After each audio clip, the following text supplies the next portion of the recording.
Good afternoon, welcome to GrainTV. My name is Cody. This is Brock Shimano. Today is March 12th and we had the markets a bit mixed here in Chicago. Let's take a look at the Fire Tip trading platform, see where we closed off the day here. Corn for May delivery trading up 3.5 cents. Beans down 10.5 cents. Wheat in Chicago trading up 3.25 cents. And Kansas City wheat off 3/4 cent. Brock, yesterday we had the wheat conditions report released, and we did seem to see a little bit of an improvement. But I guess the question I have for you is, why didn't we see the market react more to that during today's trade action?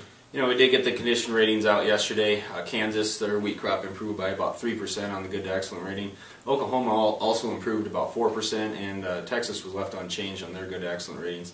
As far as affecting the markets today, you know, I think these condition ratings are a little bit of a lagging indicator. What we did see for a sell-off a couple of weeks ago, I think, was driven by the moisture moving through that area in late February and earlier this month.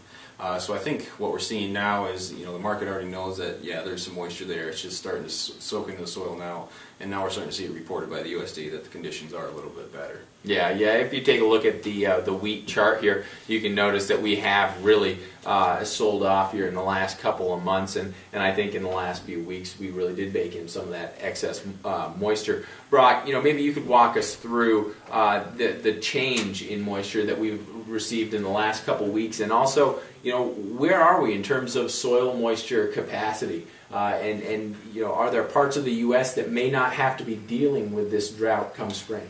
You know, if we take a look at this soil moisture anomaly map from Planalytics, you can see that southern part of the United States, Kansas, Oklahoma, Texas areas, they are starting to improve a little bit on their soil moisture. You know, it's mostly because of that snow is starting to seep into the soil. But it's also important to note that out in the eastern part of the Corn Belt, Illinois, Indiana, some of those areas are starting to improve on their soil moisture as well. So let's take a look at the actual numbers here. You can see that out in the eastern part, there are a lot of areas that have 100% of soil moisture capacity there, completely filled up with moisture. But down in the southern plains, still a concern, even though we did get quite a bit of moisture in late February. We're still in some areas that really aren't out of the dark yet. Western part of Kansas, only in 23 percentile.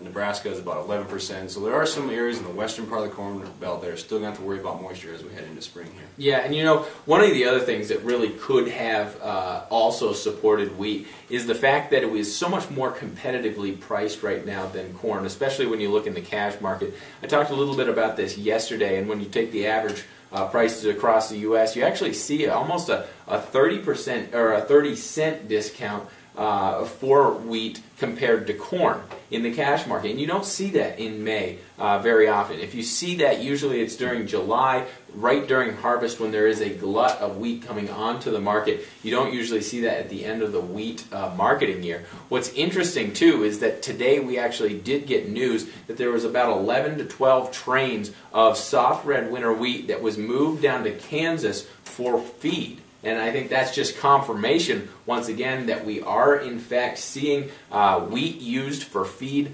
more than we would expect to see, and it starts to erode that theme that the USDA kind of introduced to us here in this month's WASDE report, where they moved feed use up by 100 million bushels. That to me is, I guess, a little bit, I'm questioning it now, wondering whether or not the market structure today will be able to support that kind of feed use that they estimated. You know, there's some rumors out there as well that some ethanol plants in the eastern part of the Corn Belt are starting to bid on wheat for ethanol. So that's something we're definitely going to pay attention to as well. You know, speaking of ethanol, we do get the EIA ethanol numbers, production and stock figures tomorrow. Follow us on Twitter, @GrainTV is where you can find us. Make sure you check us out on Facebook. You get a hold of us, 877-472-4607.